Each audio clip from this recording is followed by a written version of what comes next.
We also developed summer course in various topics. For instance, this August, our faculty will organize summer course on tropical forest ecosystem management and innovation. Unfortunately, since we are still in the middle of the pandemic, this year's summer course will be held online. Usually, it's held to face and also including field work. So this year, it only will be a virtual visit, but we welcome attendance from the international participants as well. So in this opportunity, I would like to thank, of course, university, especially Professor AJ Mona Bulan for sharing their research on biodiversity in the tropics. Again, I echo what AJ already mentioned that this first seminar hopefully will not be the only one. And we hope that today I talk will increase our knowledge to increase the effort of conservation in tropical biodiversity. So thank you very much.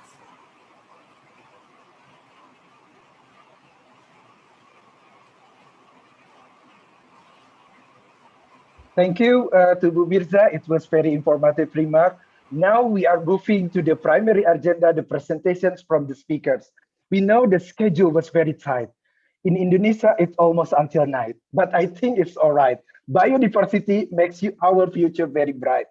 To the Zoom participant, are you ready? Are you ready? Yeah. Okay. Yeah. Okay, let us call the first presenter with the very hot topic, very hot, yeah, related with the climate change. Mas Aryo, Mas Aryo Adicondro with the title Redistributions of Sumatran Orangutan in the Lesser Ecosystem Due to Dispersal Constraint and Climate Change. Mas Aryo, the Zoom podium is yours. Yeah, thank you, Mr. Dase. Let me share my screen, please. Yes, okay. Can you stop the screen? All right. Can everyone see my screen? Yes. Yes. Yeah, all right. Okay. Thank you very much. Good afternoon, everyone in Indonesia, and also good morning, everybody in the UK. Thank you for this honorable time. My name is Aryo Dicondro, a PhD student at IPB University. Yeah, and I have a pleasure to starting these talks today. I would like to present a piece of my dissertation projects under Professor Lily and colleague's supervisions with the title Redistribution of Sumatran Orangutan in the Loser Ecosystem Due to Dispersal Constraints and Climate Change. So obviously, this research is not really touching the species directly, but hopefully can help conservation management to tackle the global climate change for the better future. So here we go. Okay, Sumatran orangutan or Pongo abeli is one-third Asian great ape species that play important roles in our lives. The vast majority of Sumatran orangutan occur in the Loser ecosystem, which is about 95%. Unfortunately, this species has experienced a significant population declining in the recent years due to changing in habitat and climate as well. So therefore, Sumatran orangutan has been categorized as the critically endangered species based on IUCN Red List. Moreover, population estimation toward the species by field survey still became a challenge to carry out this conservation management planning. Thus, species distribution modeling approach was used to support the better conservation planning for the future. And the previous studies showed that Sumatran orangutans suffered a range contractions due to anthropogenic activities, particularly in the edge of the forest areas. And our prior study also suggests the Gunung Loser National Parks as the most priority protected areas for non-human primates conservation. On the other hand, Indonesia will likely experience temperature increase of about 1.17 degrees Celsius by 2030, based on the worst case scenario. And the climate change also can amplify the risk of species extinctions. So Sumatran orangutan in the Loser ecosystem has suffered many pressures, especially from deforestation, climate change, and human-wildlife conflict as well. And here we present an updated species distribution changes of the Sumatran orangutan in the Leuser ecosystem under climate change and dispersal constraints scenarios. The objectives of this study were to assess metrics of local climate change in the Leuser ecosystem, to predict current and future spatial distribution of Sumatran orangutan using ensemble model of various machine learning under mitigation and business as usual scenarios based on shared socio-economic pathways from CMIP6 data. And the last is to assess the redistributions of Sumatran orangutan in the future under those two scenarios. And this study was carried out in the Leuser ecosystem located in the northern part of Sumatra Island, Indonesia. And the Leuser ecosystem was the last landscape on Earth where tigers, elephants, rhino, and orangutans were coexist together in one landscape. So for the occurrence data as response variable, we use 127 total points of Sumatran orangutan recorded from GBIF, iNaturalist, and also from several scientific publications. We use 19 bioclimatic data from WorldClim version 2.0 to represent current climate and GCM CMIP6 data to represent the future conditions by 2050. For the environmental constraint, we used global forest change data by Hansen and colleagues to obtain deforested areas, and river networks from INA Geoportal to represent the river barrier. And mostly we use ArcGIS and RStudio for the data processing and to perform the modeling. We calculate the local climate metrics, which shows the change between future and current temperature and rainfall data within the study area. We also perform statistical downscaling for the climate model based on delta methods to obtain the final resolution for future bioclimatic data. To perform the ecological niche modeling, we use ENM-TML package developed by Andre Felipe and his colleagues in 2020 that provides the modeling processes from the pre-processing until post-processing. To elaborate the dispersal constraints into the species distribution, we use MyClimb package in R, developed by Robin Engler and team in 2009, that represent future colonizations of the species by considering the dispersal and propagule production potential probabilities.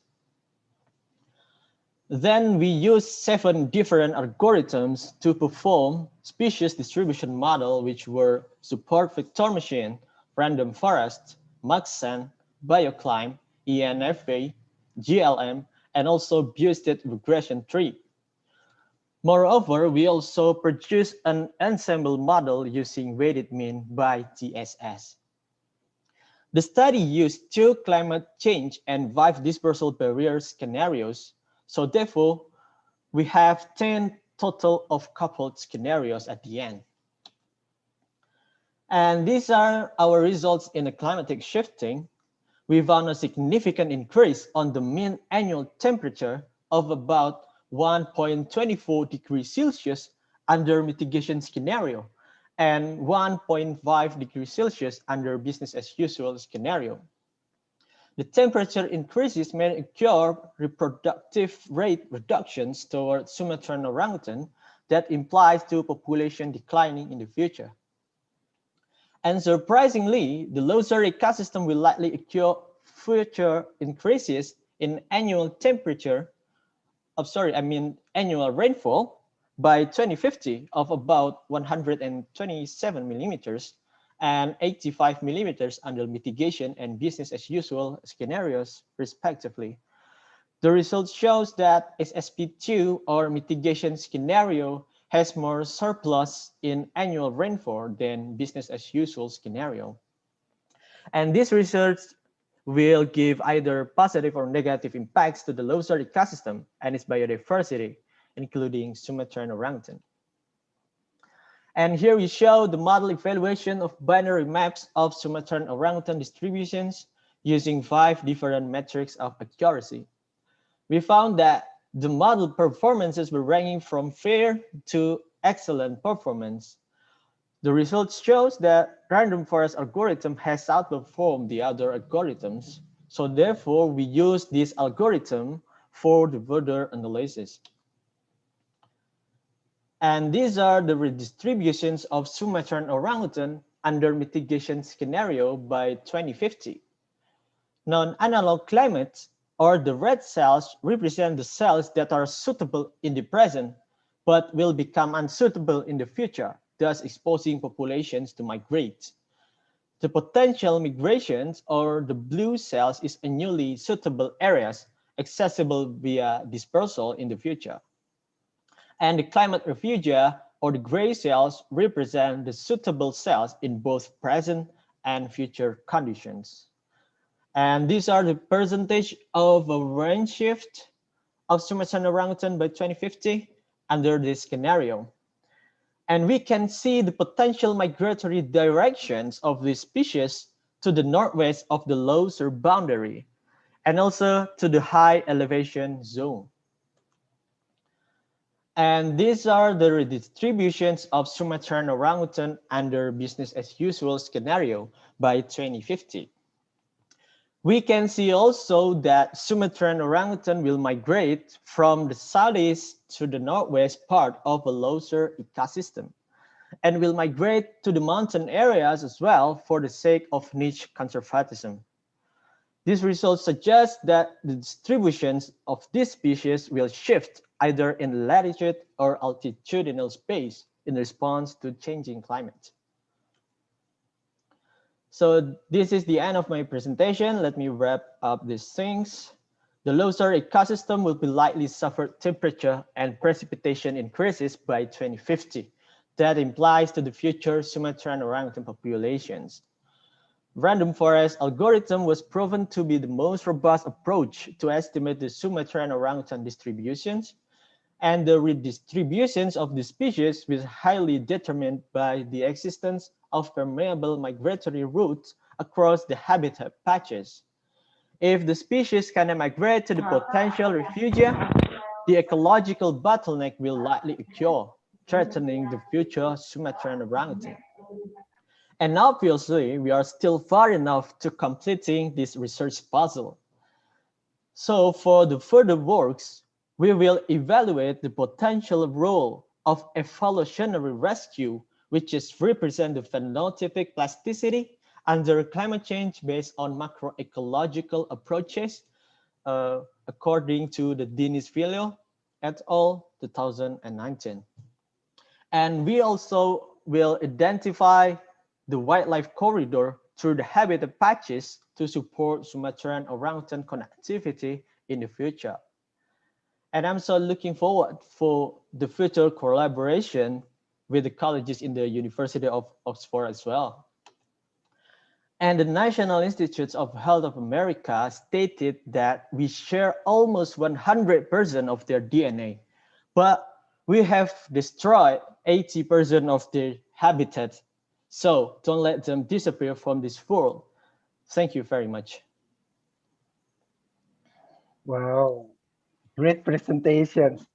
Thank you, Mas Arya, for a great presentation. It was very hot issue and hot topic, and it was very interesting that we have to protect our biodiversity from Aceh Lesser, from Sabang to Merauke, from Cibumbulang to Cilibende, from So we have to protect our biodiversity. Move to the second presentation is the relationship between traditional knowledge and language in Gayo food plan. So to Mbak Fitri, the time is yours. Thank you, Pak Dase. So let me share my screen first. Okay, everyone can see my screen? Yeah, it's cool. Okay, thank you, Pak Dasa, for the time, and thank you for this great opportunity to share a couple of result of my research. The title is the relationship between traditional knowledge and language in Gayo food plants. This research was funded by Ministry of Research and Technology through Penelitian Dasar Unggulan Perguruan Tinggi Scheme conducted with my colleagues, Dr. Arziana Sengkar and Dr. Adisti Permatasari Putri Hartoyo from Faculty of Forestry and Environment. The concept of biocultural diversity is based on the idea that language, culture, traditional knowledge, and biodiversity are linked to each other, and the loss of one entity would naturally lead to loss of the others. Biodiversity-rich regions of the world are also rich in ethnic and linguistic diversity, pointing to the possible existence of a strong real-world linkage between these two entities. Languages and species share many common traits, with fewer speakers disappearing faster than those spoken by relatively larger communities.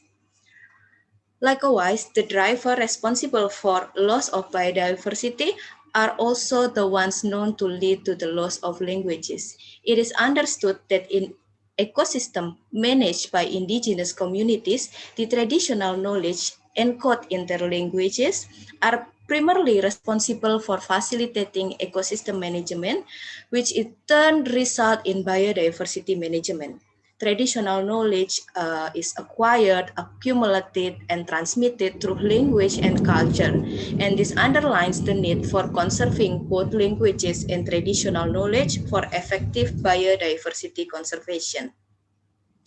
Traditional knowledge and language come together and provide the ethnotaxonomical system to classify and name biological diversity. Vocabularies are the basic unit of both language and traditional knowledge. The same vocabularies also shape human thought process on the environment, influencing the management of natural resources. Based on this idea, this study is designed to generate theoretical understanding of the nomenclatural system of Gayo food plant as the meeting point of language and traditional knowledge. The word Gayo is used by the Gayo community to refer themselves and also by outsider to refer to this community group. In addition, Gayo is also used as the name of the language spoken by this community. The Gayo people inhabit in the Tanah Gayo as a part of the northern of Bukit Barisan Mountain, which are highland above 1,000 meter above sea level, as natural boundary that separate Gayo land from the coast of North Aceh. Historically, this community becomes the forerunner of the Mount Wallacean National Park as the first 5 national park in Indonesia. Currently, Gayo language is classified as endangered based on size and vitality, and also categorized as threatened due to another language use. And the latest archaeological research in Sumatra found that the ancestor of the Gayo people has been around in Sumatra for 7,500 years ago and claimed as the oldest Sumatran culture. When we talk about Gayo, we cannot separate with the Saman dance. The Saman dance is a part of the cultural heritage of the Gayo people. This dance normally performed to celebrate important occasion, and the dance is characterized by its fast-paced rhythm and common harmony between the dancer. And one more thing is the Kupi Gayo or Gayo coffee, which is grows in altitude 1,200 meters above sea level and becomes one of the best coffee in the world. So this study applied qualitative and quantitative method, collaborated with 30 Guyonese people, where 203 Gayo food plant name, species, and traditional knowledge has been documented during fieldwork using focus group discussion, free listing, and in-depth interview. And ethnonomenclatural. So how to reconcile between? So, pardon me. And the ethnonomenclatural system of Gayo food plant has been elucidated by using Kaku DD 2004 framework. Based on this study, we found that the Gayo people commonly consume plant species from family of Solanaceae and Rutaceae. Solanaceae consists of around 90 genera on almost 3,000 species distributed in tropical and subtropical countries. This family is known as a multifunctional food plant and commercial species such as tomato, chili, and eggplant. And Gayo food plant from Rutaceae dominated by orange group. In Gayo, they call by Assam, that means sour, and also culturally important species of Gayo spice that is empan or Santosilum acanthopodeum, and Assam is commonly used for cooking and it is consumed directly when it is ripe. Generally, the Gayo people use fruit or food plant with a very dominant number of species and in addition leaves and also tuber, especially as a substitute for carbohydrate as well as ingredient for baking and mixing drinks. In meeting of food needs, the Gayo community generally use plant as fruit and vegetable, and there are 160 food species which are utilized in fruit part mostly from family Rutaceae and also Solanaceae as the dominant family of Gayo food plant. And also almost 50% of food plants are directly consumed as fresh fruit and the rest need to be processed as spice and also ingredients of the cuisine. The Gayo people still commonly use the food plant in their food preparation, and the food plants encode morphological character, ecology, utility, and quality.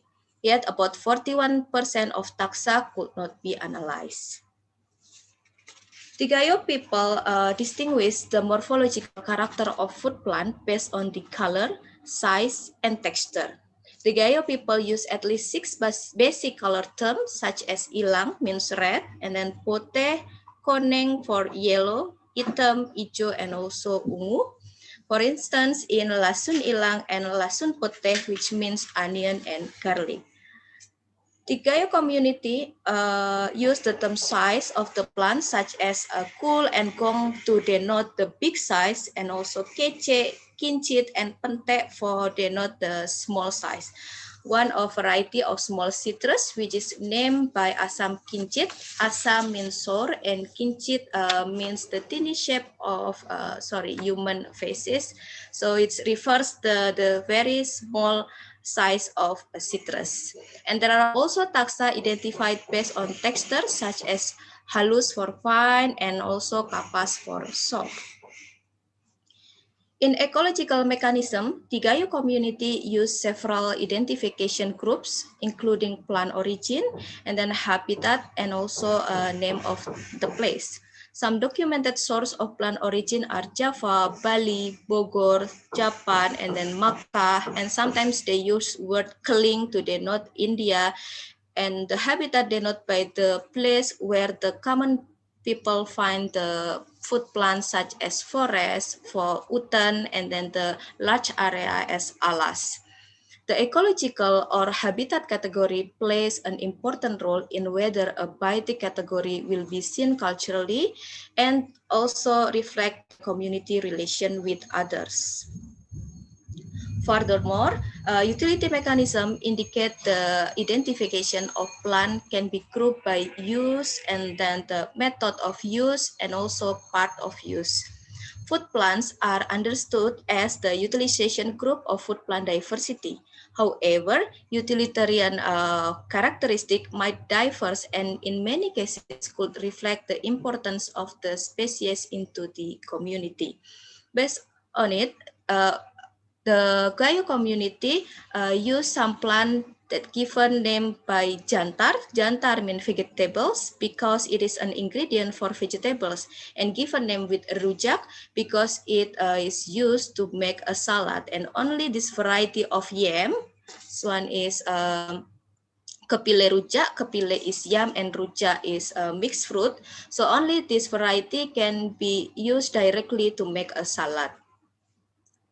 There are two species are used by the community to gain their appetite. Those are empan and slimming. For Batak or Indonesian people, this empan is known as andaliman. Andaliman is a cultural important spice in Sumatra with sour spice and mint taste. Empan is endemic and culturally important for the people in Aceh and North Sumatra, which have a great number of phytochemical as potential bioprospecting community. There are also group of plants that are given names related to the part used, such as lasun ulung. Ulung means the leaves, so only the leaves part are used by this community. And the latest mechanism is the classification of plant based on the quality. The Gayo community used to denote the term genensa to reflect something that has premium quality, the most superior, the tastiest, the sweetest. For example, from Assam genensa is kind of the citrus which has very sweet taste. Genensa is also used to denote people with praiseworthy behavior. Human influence to name the biodiversity to reveal and indicate constructed human environment interaction. Besides of that, there are also grouping based on the taste and aroma, such as the taste raw for lekap and sweet aroma for cinnamon. So this study conclude that the traditional knowledge of the Gayo indigenous people in naming their food plant could be categorized into four mechanisms, that is morphological character, ecology, utility, quality, and also ecology. But as much as 47% of the species lexeme could not be analyzed, indicating the loss of traditional knowledge among Guyonese. The future research also might answer the cause of the loss of traditional knowledge and language vitality, especially due to the urbanization and disruption era. I think that's all. Thank you for your attention. I give the time back to Pak Dase. So thank you very much to Bu Fitri has already presents the informations about food plant in Gayo. And now we are moving to the third presenter, Ms. Rosaria. Biodiversity research has not finished yet. We have to protect and action so it will not become a threat. Protections by biodiversity have to be set.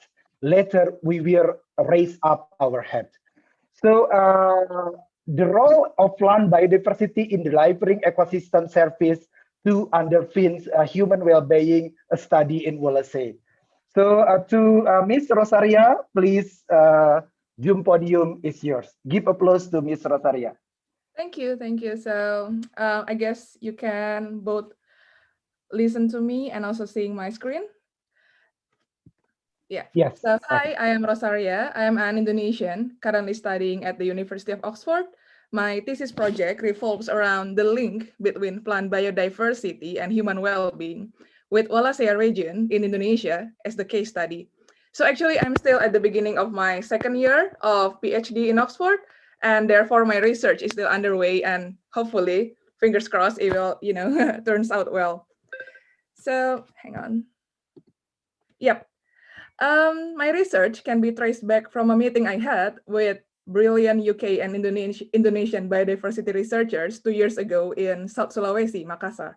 So we got the funding from NERC UK and Ristek Dikti for 3 years research on this project.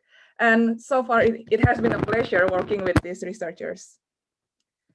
Why are we so interested in Wallacea? Well, Wallacea consists of 1,000 islands and people from hundreds different ethnic groups. It has been isolated from the huge Sunda and Sahul Island continents since thousands years ago. And because of this isolation, this has created a barrier to species dispersal, and therefore it promotes the evolution of new species, endemic and rare species.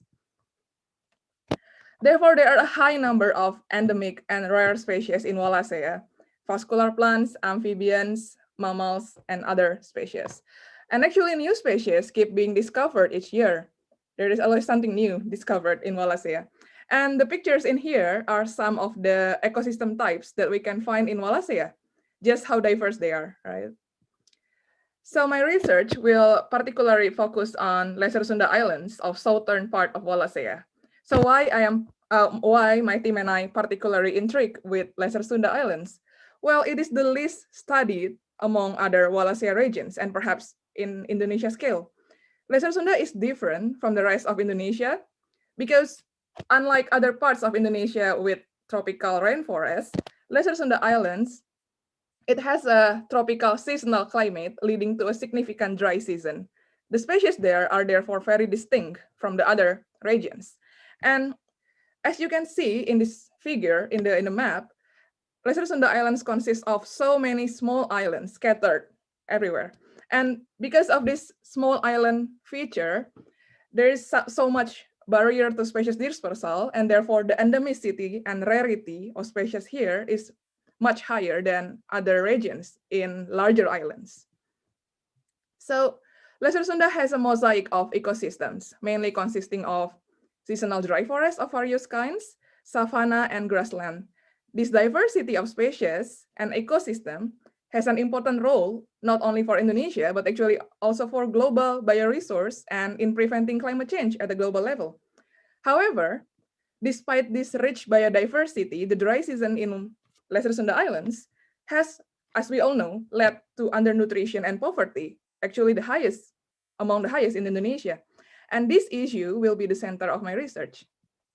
So these human development issues can be approached from biodiversity perspective. Why? Because biodiversity provides us with so many ecosystem services in form of food or clean air, clean water, etc.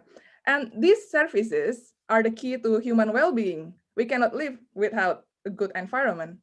And human, in turn, can also affect the environment through various drivers, such as we can conserve the environment or we can pollute them. And therefore, to achieve biodiversity conservation and prevention of climate change, actually it's really important for us to work not only at global or national level, but also at community level. And actually, this is the current framing in conservation approach. That is, we need to consider both people and nature. However, the fact is, in many parts of the world, with high biodiversity levels, such as in Asia or in South America, in tropical regions, the poverty level is unfortunately still very high. So there is these dual problems, conservation and human development, and we need to find ways to achieve both goals. So to address this important issue, I did a literature review and I identified some knowledge gap. So the first is, globally, the ecosystem services of dry forests, such as those we can find in Lesser Sunda, are poorly known relative to humid forests. And we need to understand these services in order to optimize it for the benefit of human well-being and also for conserving it better. And the next gap is, we don't know yet what are the traits related to drought resilience, even though this information is important to identify the species that can support local communities during the dry seasons. And as I have mentioned before, the research in Lesser Sunda Islands is so few in terms quantity and quality. And even though local communities have used wild plant species for their daily subsistence, especially in dry seasons for centuries, we don't really know their composition. So we don't know whether it's nutritious or we don't know if it's safe for human. So the overarching aim of my thesis is basically to understand the ecosystem services provided by many different plant species according to their functional trait and the ethnobotanical use. And then I aim to use this knowledge to advance both conservation and food security in Lesser Sunda Islands. But the knowledge gained from my research can actually be relevant for other regions in the world. So there are actually two main topics in my thesis. The first is to find out how we prioritize which species we should conserve first based on its urgency and the ecosystem services it gives. So as we are aware, there are so many threatened species in the world, right? So we need to prioritize because our resources are limited. And so far we do this prioritization by assessing the conservation urgency, such as based on its rarity, threat status, or endemicity. So the important gap in prioritization lies in our lack of consideration of the role a species plays for human for providing important services to people. And addressing this gap can therefore support our aim in achieving both conservation and development. So I aim to devise this novel prioritization methodology that can be applied anywhere in the world using flora checklist of Lombok Island as a case study. So the first thing I will do is basically to do a systematic review of the literature of the functional traits related to regulating services such as pollination, soil nutrients. These are the building blocks of the services our ecosystem give for human well-being. So we need to understand what is the correlation between these services with the plant functional traits. And then I will identify the key traits with strong link to these services, hence can be used as a predictor. And then the second thing, I will develop the whole scheme by considering other factors as well, such as endemicity and others. And so this research is still underway. And so far I have identified the endemic, native, and ethnobotanically useful species, and still working on other parts of the research. And these are some of the threatened species and crop wild relatives I found in the checklist. But yeah, the data will come in several months after this. And the other main project is to investigate the wild plant species important for food system resilience of local communities in Wallacean, in Lesser Sunda Islands. So why I am interested in wild food plant species? Well, this is the species that is undomesticated, minimally cultivated, mainly growing in forests, agroforests, in other parts of the village. And in many cases, this species is critical for food security and in providing many other benefits for income and medicine. However, it is less explored in science and policy, is neglected. And then even though the species population and the local knowledge regarding the use of this species is decreasing due to climate change and other threats. Therefore, my aim in this part of my thesis is to understand the use and the traits of local wild plant species that provide food resources to communities in Lesser Sunda Islands, particularly in Sumba, Sumbawa, Flores, and Timor, during the dry seasons. So I have three main research questions. The first is basically to understand the ethnobotany of the wild food plant species during the dry seasons, such as what is the name of the species, the local name, and then the scientific name, and what are the parts used. Well, it's really important to understand the parts, because if they use the root, for example, it has a higher vulnerability to species loss, because if you remove the root, then the plant will die. And then where these species are obtained, and what is the value based on its importance during the dry seasons and other factors, the availability and accessibility of these species, and how much the communities use the plant so far. And then I will analyze the nutrition profile and the safety of these species so that communities can make an optimal use of it to achieve food security and nutritional adequacy.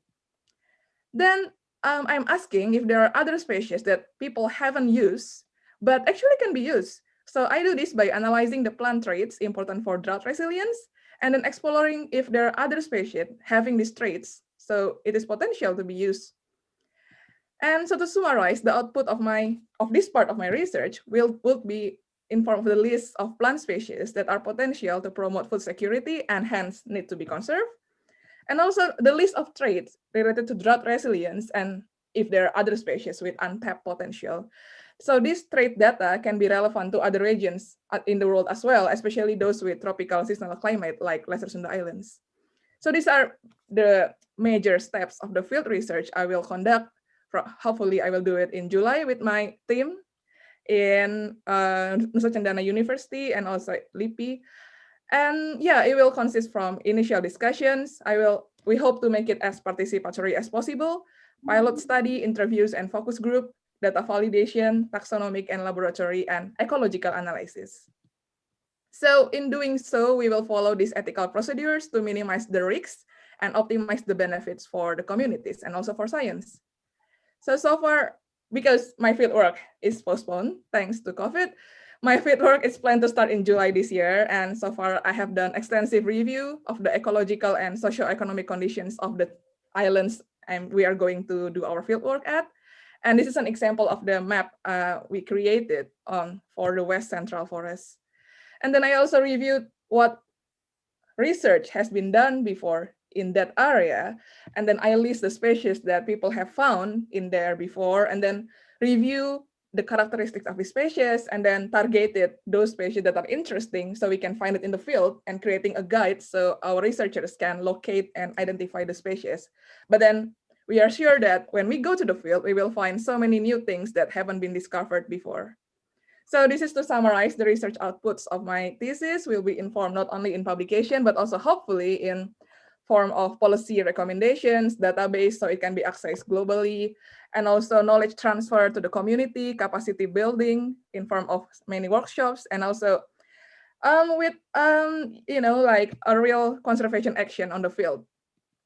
So thank you so much for listening to my presentation, and thank you for my lovely collaborators, and also thank you for my supervisors. I will be happy to take questions, maybe later. Thank you very much to Ms. Rosaria, great presentations. And now, the last but not least, people-centered approaches to shark and ray conservation. Please to Ms. Hollywood, please give applause and the Zoom is yours. Thank you. So just let me share my screen. Okay, I will stop the second.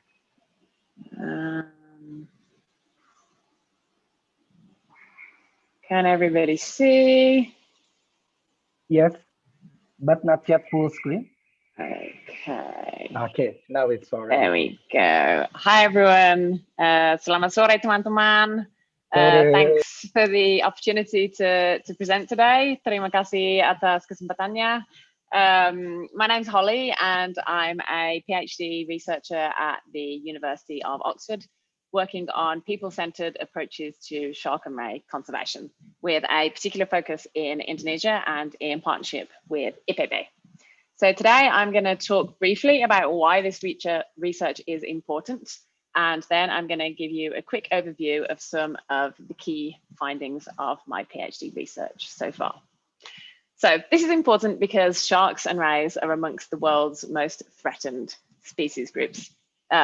It's estimated that around 36%, so more than 1 in 3 of sharks, rays, and their cartilaginous relatives are threatened with extinction.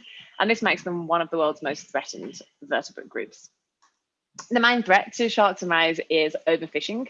So they're caught as target and non-target species throughout the world's fisheries. And to give you an example, a recent study shows that global abundance of oceanic sharks and rays have declined by over 70% in the past 50 years. And this is primarily attributed to huge increases in fishing pressure. But unfortunately, alleviating this threat to sharks and rays is actually very challenging because fisheries are extremely important and valuable to people, especially in countries like Indonesia, where sharks and rays are caught across a wide range of fisheries and for a wide variety of reasons. So in some cases, sharks are targeted for their high value fins for the international fin trade. But in some cases, they're also accidentally caught as bycatch in non-target fisheries. And we also have lots of sort of local socioeconomic drivers as well, including food security, income, and cultural values. And so we end up with these kind of tricky trade-offs between conservation objectives, where we want healthy populations of sharks and rays for their existence values and for non-consumptive use, such as dive tourism. But we also want coastal livelihoods for coastal communities. We want productive fisheries, income, and food security. And sometimes this involves catching, selling, and eating sharks and rays. So kind of the big question for my PhD is, how do we manage these tricky trade-offs in a practical and ethical way? How can we save sharks whilst also trying to maintain the well-being of ocean-dependent coastal communities? Well, I don't necessarily have a complete definitive answer to this question yet, but I do have a couple of ideas which I'm going to talk you through now.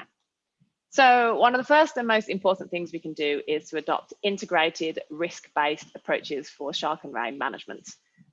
So a lot of shark and ray research to date has sort of focused on the biological factors and the sort of technical or fisheries factors that increase the extinction risk of sharks. But actually, we also need to consider the sort of socioeconomic context of different fisheries to have these kind of three-dimensional approaches to understanding the risks to sharks in fisheries. And actually, this socioeconomic bit is usually kind of the hardest and the most neglected, but also the most important part, because if we're going to design conservation interventions and management approaches that are actually going to work and be adopted by fishers, we need to understand the socioeconomic context so that we can actually change fisher behaviour to reduce catches of these threatened species. So most of the rest of my PhD research on this presentation is going to kind of focus on the socioeconomics of shark and ray fisheries in Indonesia. So another thing we can do is to, first of all, understand the complex drivers and motivations of fisher behaviour. So, for example, we used a socio-psychological approach, the theory of planned behaviour, to understand fishers' salient beliefs and motivations regarding their bycatch and potential release of endangered species in a coastal gillnet fishery in Aceh. And we focus in particular on wedgefish and hammerhead sharks, which are both critically endangered. Now, what's kind of interesting is when you ask people about catches of these species in this fishery, everybody says, oh, it's bycatch, it's incidental, you know, we're looking for other species. But then when you really dig down into the sort of beliefs and motivations, we find that overwhelmingly there are really strong positive associations with catching and retaining these species. And that's what you can see from these basically green bars, shows that fishermen had really positive feelings about catching these species. And it's essentially to do with income and profit. And so this kind of bycatch can't really be addressed through just a technical fix alone, because fishers aren't necessarily going to want to reduce their catch of these species, because it's also going to result in costs to them in terms of less food and less income. So the next thing that's important is that we kind of understand and acknowledge these economic opportunity costs of shark and ray conservation to fishers. So we used a revealed preference method of economic valuation called hedonic price analysis to try to estimate the marginal prices of different threatened and commercially important species and the potential opportunity costs of different management options for these species in a targeted shark fishery in Lombok. So this figure here shows the estimated marginal prices to the fishers of these different species. And one of the main ones that I want to draw your attention to here is bottlenose wedgefish. So this is a critically endangered and CITES listed species, but it's also one of the most valuable species in the international fin trade. And we found that they're worth around $144 per individual to fishers. And this means that if we wanted to introduce regulations such as banning catches of wedgefish for the fishers, it could cost fishers almost $30,000 annually across the entire fishery in terms of lost total income. And that's actually quite a lot of money when you take into account that most of the fishers in this fishery are only making around $300 per month in terms of income, and they have limited other options. So given that we want to reduce catches of these species, but it's going to result in these negative impacts for vulnerable coastal communities, we need to start thinking about some sort of novel socioeconomic approaches which can encourage fishers to reduce their catches of these species and deliver outcomes for sharks and people. So to investigate this, we used scenario interviews combined with contingent valuation to try to understand fishers' hypothetical responses to different possible management interventions and how they might influence their behaviour, shark and ray landings, and fisher well-being.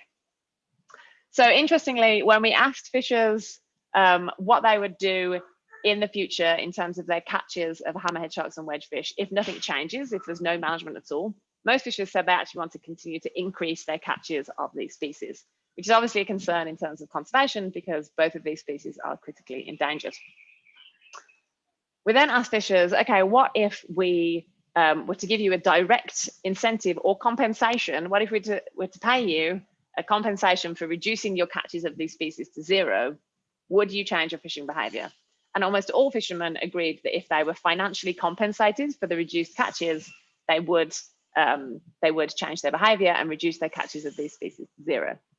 Interestingly, when we asked fishermen what would happen if there was a new law and there was actually a negative incentive and fishers were fined if they were caught landing these species, while lots of fishers said yes, you know, they don't want to be fined, they would decrease their behaviour, their fishing behaviour. Lots of fishers were just completely against this idea that there would be a fine, and they said that they wouldn't accept it and that they wouldn't reduce their landings of these species. So in terms of sort of legitimacy and fairness, people were completely against this option. And in terms of the valuation, we sort of found that the rough values that came from the contingent valuation part of the survey were sort of directionally in line with what we also found from the hedonic price analysis as well.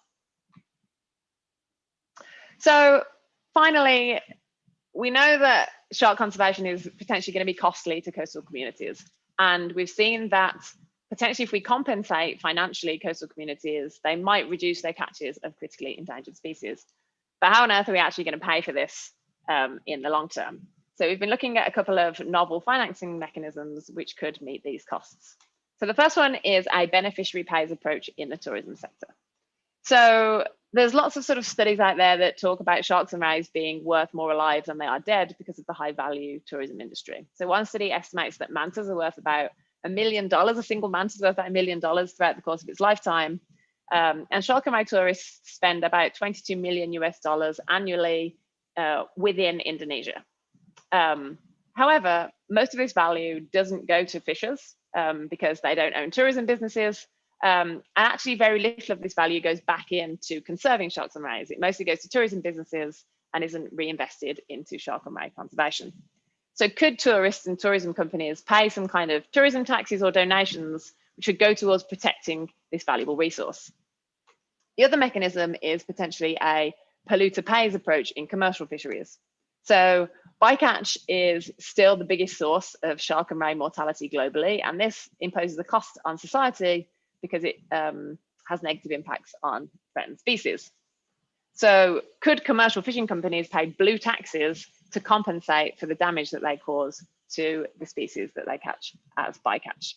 So these are kind of our two potential ideas which could create revenue streams that are then invested into community-based conservation and small-scale fisheries, which can help to achieve outcomes for sharks and people. In terms of the actual mechanisms for doing this, that's something that I'm still working on for the rest of my PhD. It's still work in progress.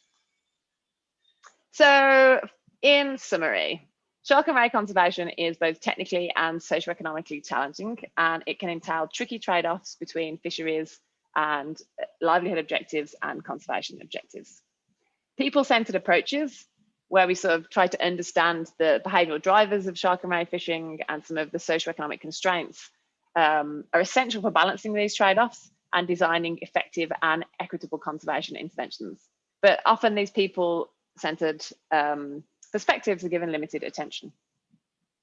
Management approaches that seek to incorporate socioeconomic interventions alongside regulations and technical fixes can help to deliver better outcomes for sharks and rays and people. So that's all from me for now. Thank you, terima kasih banyak. And just a few quick acknowledgements to my supervisor and funding sources and advisors, collaborators, and research assistants for the study. Does anyone have any questions? Ada pertanyaan? Thank you very much, Ms. Holly. It's great and interesting presentations. Thank you very much to all esteemed speakers. Now I believe we would have questions from audience. We are opening the Q&A sessions. Please type on your Zoom, or you can raise your hand, or you can open directly your mic, your microphone. So now is the Q&A session. I saw from the chats there is a question from Mbak Nurul to Bu Fitri. Please, Mbak Nurul, when you want to open the mic. Yeah, thank you, Bapak Dasa, for the chance. I would like to ask to Ibu Syafitri. First, I would like to introduce. My name is Nurul. Currently studying my master degree in IPB University. My question is it possible in Gayo to establish or develop their ecotourism, which can benefit local communities? For example, to protect their culture, also the ecotourism will attract the tourists. And most importantly, protect the local indigenous. So I would like to hear your argument on this question. Thank you, Bapak Dasa and Ibu Syafitri. Okay, Pak Dasa, can I answer directly? Yes, please. Okay. Mbak Fitri. Okay. Thank you, Mbak Nurul from IPB also, right? So actually, what I have done with my college is about how we can also promote promote and also in the same time we try to conserve the local biodiversity. So when we talk about the ecotourism, so we have to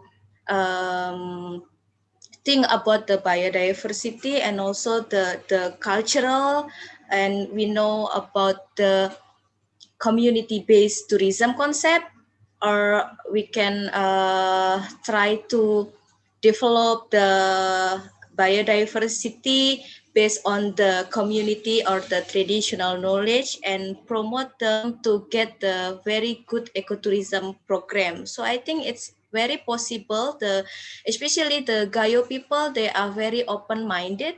So when there are some research from Bu Eva, Dr. Eva, and also her students, they work with the Gayo community, especially in Leuser area. So they also promote the ecotourism there. So maybe later on we can discuss more about the ecotourism. But basically, if we talk about ecotourism, we come back to the ecological, based on the local or local biodiversity, and also we check the community, how they want to develop some of program, and it directly can give the good feedback to the community. Thank you, Pak Daso and Mbak Nurul. Okay, thank you. There are also the one who raised hands. Please, Pak Ahmad. Thank you. And after that, Pak Muhammad Farid. Please, Pak Ahmad, open your mic and you may directly speak the questions. Thank you, Professor, for giving me a chance to give the question to the speakers. I have two questions. The first questions will be addressed to the third speakers, if I'm not mistaken, Ms. Rosaria, and the fourth speakers, or the last speaker, Ms. Hollywood. The first questions, as Ms. Rosaria presents about the role of plant biodiversity in delivering ecosystem services, and she conduct a research in Wallacean. So the question is, if I'm not mistaken, I saw at her presentations that she would like to identify a local food that is plant root source, whether the plants are safe or not to be consumed by the local community, whether toxic or not to be consumed. So the question is, what approach Ms. Rosaria will conduct to for this part especially, and I mean to know the safety of the food from the plant, to identify the nutritional compositions, whether toxic or not, whether is it safe or not. So that's the questions for Mr. Rosaria. Thank you for the next response. And then the second questions refer to Ms. Hollyboard, that use a refill preference method of economic valuation using hedonic price analysis. To be honest, I didn't get more point for the method. Would you like to please re-mention in detail, as this is new for me and quite interesting, how the method will work? Yeah, thank you, Pada. Thank you for the next response. Thank you, Mas Ahmad. Please, Ms. Rosaria, you may directly comment to the questions. Thanks. Yeah, thank you. Thank you, Ahmad. Yeah, there's a great question. So actually, the way I will analyze the nutritional profile and the safety of the species is basically by two methodology. The first is I will do, oh, I'm not mute, right? Okay.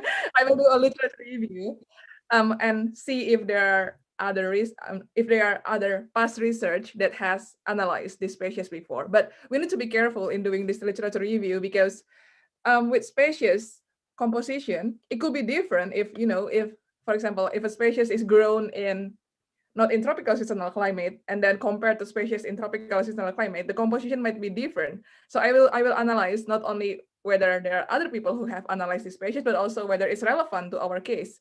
And if there are reliable past research that has explained the composition, then we don't need to do the laboratory analysis. But I think in most cases, the data on nutritional composition and the safety is lacking. So we will do a laboratory analysis in the laboratory of Nusa Cendana University.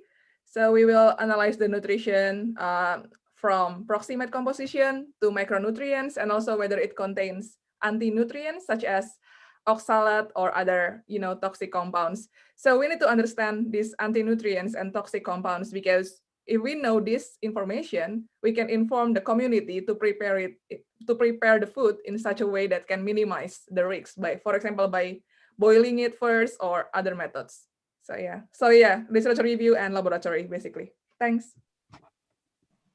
Okay, next the comment to Miss Holly about the hedonic price. Please, Miss Holly. Okay. Of course. So thanks for your interest. And yeah, sorry, I was trying to pack a lot in, so I very much skimmed over what that method was. So in the study fishery, what happens is fishers go out for a couple of weeks at a time, and it's a mixed species fishery. So they catch sharks and rays, but they catch lots of different species of sharks and rays. So it all comes back in kind of a big pile of different species, some of which are endangered, some of which are not.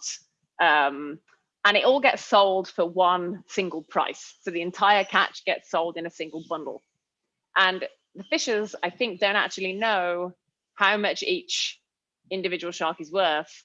And we don't really know how much each individual shark is worth to the fisher's income either. But we do know that in international markets, there is differentiation between different species, depending on how big their fin is, and I guess their total size as well, because the meat is also valuable, but the fin is kind of the main valuable thing. So we wanted to try and figure out what are the sort of species-specific values of these different species from this kind of big pile of different sharks that get caught. So hedonic price analysis is essentially based on the idea that when you purchase something, it could be like a house or a mobile phone, you're not actually, what you're actually buying is multiple features. So when you buy a house, when you think about buying that house, there are a bunch of different characteristics that you're interested in when you buy that house. So how many bedrooms? Is it close to a good school? Is it close to good restaurants? Is it close to green space? That kind of thing. So hedonic price analysis has actually typically been applied to property markets. And essentially what you do is you run a model, a linear model of the different constituent characteristics against the price.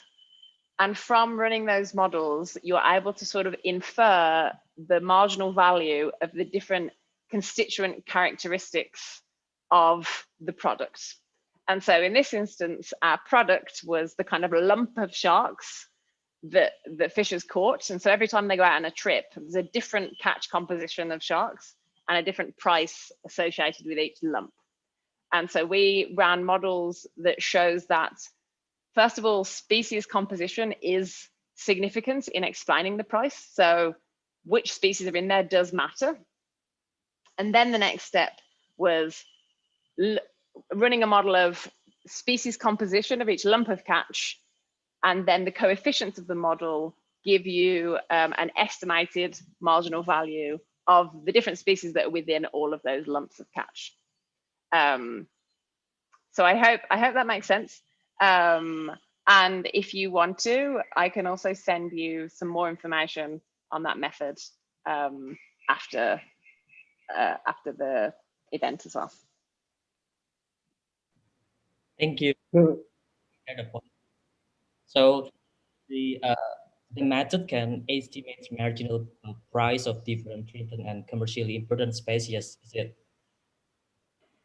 Yes, for this particular use of it. But let's say if you were to use it in a different situation, you could look at the characteristics of lots of different mobile phones or the characteristics of lots of different houses and the prices that they sold for. And then you could estimate the marginal value of, whether a house is close to a park or whether a mobile phone has a good camera, for example. Thank you so much. Yeah, no, you're welcome. Sama-sama. I hope that was clear.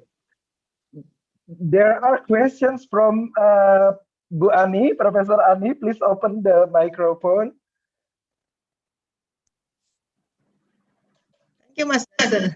Ya, silakan Bu Ani, please. Okay, thank you so much, and I'm very interested in listening to presentation of Rosaria and also Holly. And I was wondering, I have a question to Rosaria related to the species that you are working with. I'm interested whether you are also collecting the cultivated species, because in Sumba and also in some other islands, I noticed that they have many different species of beans, ya, kacang-kacangan itu banyak sekali. But I've never seen it in somewhere else. So every time I I go to Sumba, then I buy it. I brought it home because I know it's very nutritious, but it's not planted anywhere else in Indonesia. So I was hoping that if those species can be cultivated in other area, it might be good for us. Karena biasanya kita ini kan we usually only consume apa ya, kacang hijau itu mung bean. Mung bean, yes. That's it. So we don't have any other alternative. But in Sumba, we have lots of alternatives. So I was wondering, maybe from your study, we can also spread the word that legume are very good, and you can plant it somewhere else, only in Sumba. My other question is for Holly. I was interested also, maybe I missed what you just said. I was wondering if there's differences with the target is of the fishermen. Do they fish only for ray and sharks, or those ray and shark are just bycatch? Because our intervention probably different. If they fish many other fish, maybe it's not too difficult for them to switch to other species. But if they target only sharks and rays, I think we have to think more when we try to say no to. I mean, when we try to prohibit them to hunt the shark and ray. Also, my other question to Holly is: you didn't mention at all about ray. Does that mean that you haven't finished with that? Because this is also something that very important. Some of the ray species have been listed into CITES list. So probably it is also have a impact in the next future for the fish that usually fishing for rays. Thank you, Pak Dasa. Thank you, Bu Ani. So please directly, Ms. Rosaria. Yes. And later, thank you so much, Professor Ani, for your comments. It's a valid point. So in fact, the definition of wild plant species that I defined in my research is not only the wild species that people don't cultivate at all. So actually the wild species that I mean in here, it is the species that is undomesticated, and it exists in a continuum between totally wild without any cultivation at all, and then somehow semi-cultivated or semi-managed by the community. Because in Lesser Sunda Islands, many communities actually manage the wild species. For example, they let the species grow in their field, or they try to plant it in their garden, even though it's actually originally a wild species. So I will also analyze those species, not only the wild ones. So yeah, because there are so many unique species there that we don't know yet. And they don't know yet what are the composition and the identity. Thank you. Thank you. Then Ms. Holly perhaps would give the comment to Ibu Ani's question. Of course. Terima kasih, Ibu Ani. Yeah, great question and a really good point. I mean, you're absolutely right. So in terms of your first question about whether it's bycatch or whether it's targeted catch, it's different in different places. It's different in different fisheries. And in the case study fisheries for my PhD research, I do some research in bycatch fisheries and some research in targeted fisheries. So both exist. And it's very true that if it's targeted for sharks, it's quite difficult to get the fishers to do something else. And in most cases, and also this is true in most countries in the world, catching sharks is legal. So they're not doing anything illegal, and that's true not just in Indonesia, but in most countries. The trouble is that some of the species they're catching are critically endangered. And so in a targeted shark fishery, the approach we might want to take is, how can we try and manage it more sustainably, or at least how can we reduce catches of the critically endangered species? So that's kind of one approach. For the bycatch, again, trying to encourage fishers not to catch bycatch seems like it's easier, but actually it's very complicated for two reasons. One is because often the sharks and rays hang out where the main fish hang out, and the gears are not selective enough to stop the fishers from catching these other sharks. And especially when you have species like hammerhead sharks, which have got funny-shaped heads, they get stuck in everything. And they just happen to hang out where the other fish are. So you end up with these other sort of opportunity costs of the target catch when you try to ask fishers not to catch sharks and rays. And then we have the other added complexity, which I touched on in my presentation, is that even though fishers say it's bycatch, actually it's like valuable secondary catch, or in a small scale multi-gear mixed species fishery, everything is catch. There's not really a target species because everybody sells and eats everything. So it's kind of different challenges for different fisheries, basically. And you're absolutely right that you need different approaches that are adapted to these contexts. In terms of rays, you're also absolutely right in terms of their conservation importance as well. So the wedgefish is actually a ray, or it's like a shark-like ray. It's a batoid. So it kind of looks like a shark because it has this big fin, but it's also it's kind of flat like a ray. And they've been recently listed on CITES. I focus in particular on hammerheads and wedgefish because they're the critically endangered ones. We've also done some research on manta rays and some research on devil rays as well, which are the kind of the cousins of manta rays, which are CITES listed species. I did at some point have a slide in on manta rays, but my presentation was too long, and so I had to cut things out.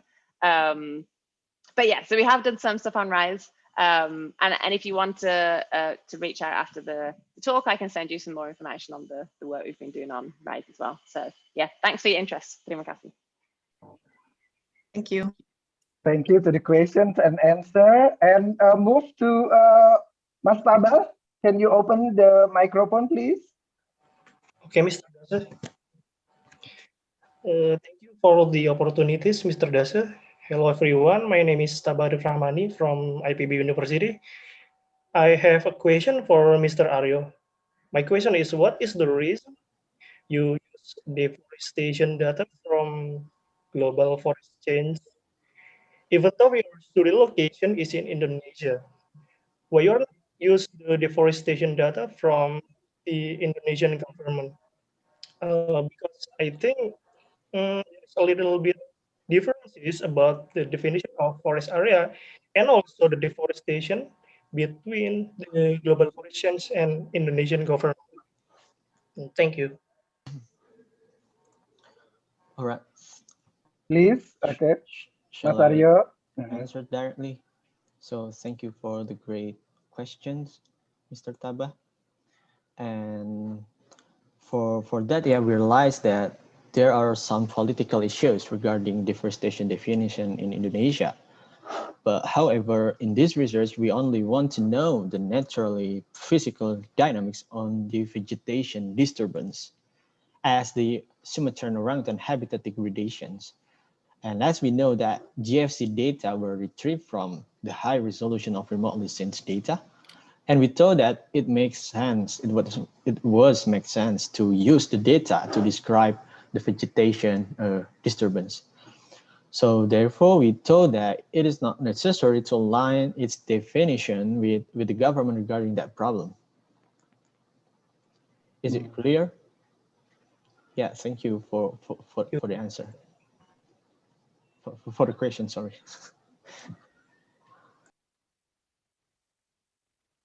So how, Mas Taba? Okay, yeah. Let's continue to the next questions. Would you mind also ini siapa? Mas Apu? to comment again to the answers by Miss Holly. Would you like to open the microphone, or it's already answered?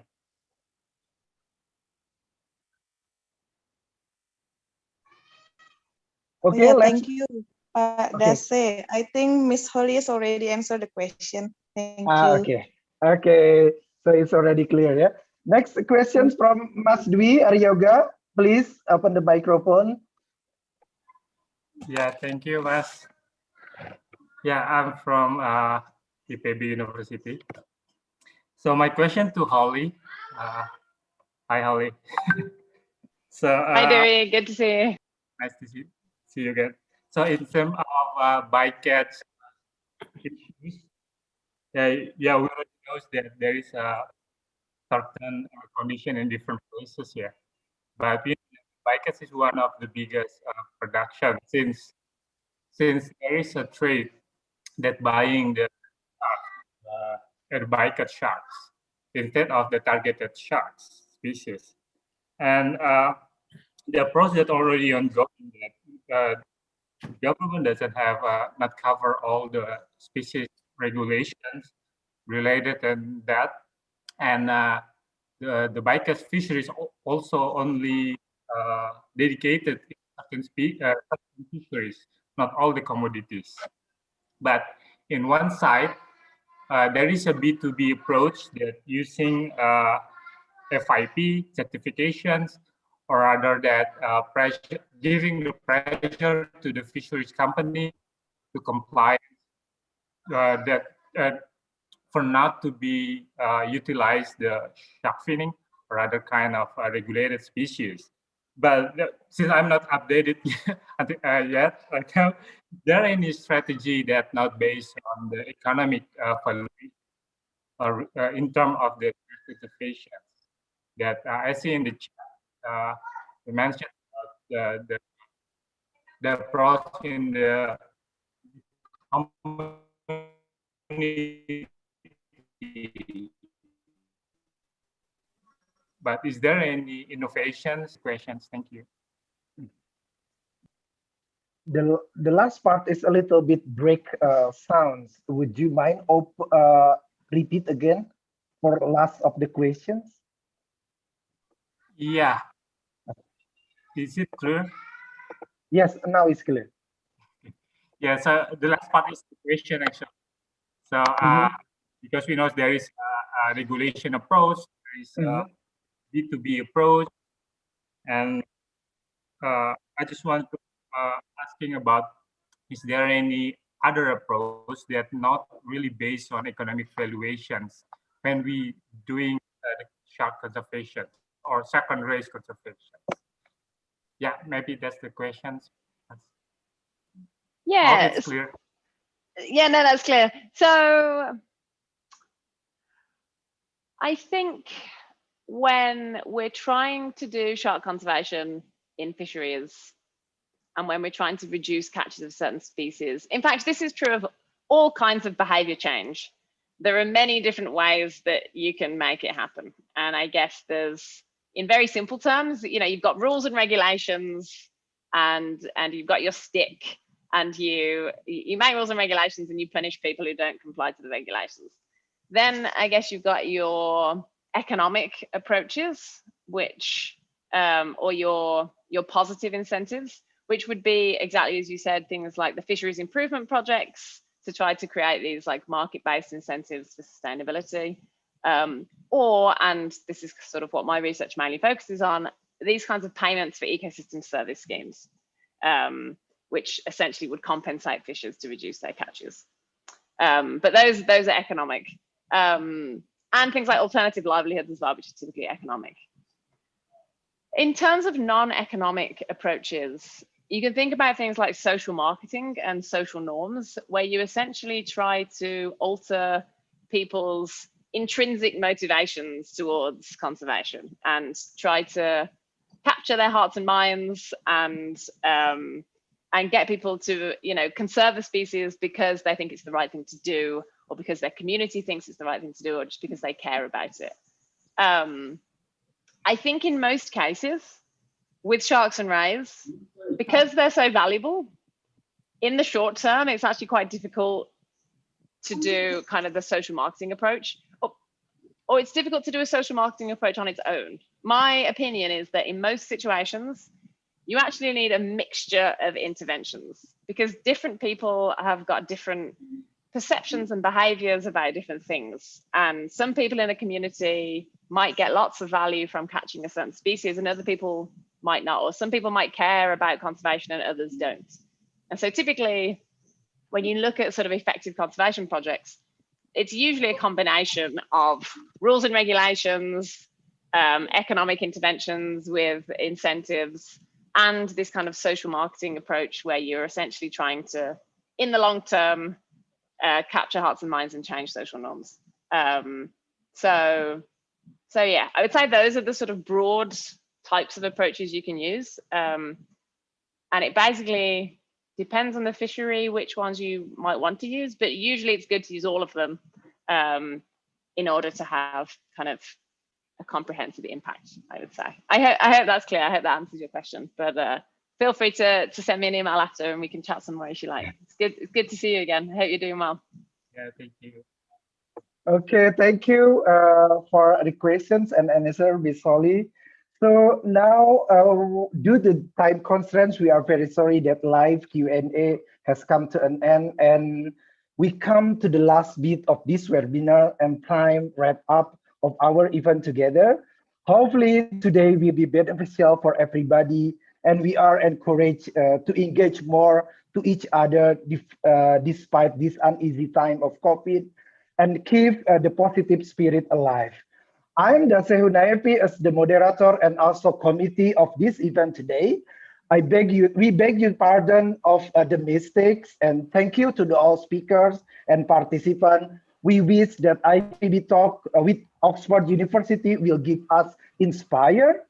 We wish to learn biodiversity before we retire, to protect our world becoming better. Therefore, we should collaborate and conspire to fulfill our desire as your life enhancer, your research motivations become higher, as you're feeling happier, stay healthy and stay safe, improve immunity, become stronger.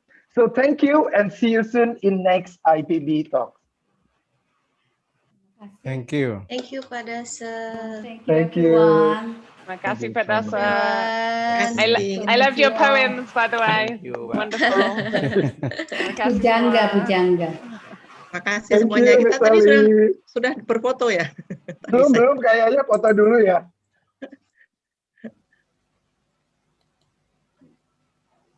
Saya ada beberapa foto sih, tapi kebanyakan yang presentasi, bukan bareng-bareng. It is also live on YouTube, so the pictures and the and will be also stored. And this webinar also recorded, so it will be. We will send also the recording to you, to all the speaker. Okay, thank you. Sampai jumpa. Thank you Bu Miki, Thank Pak Dasa, you. semuanya, all of the speakers. Thank you.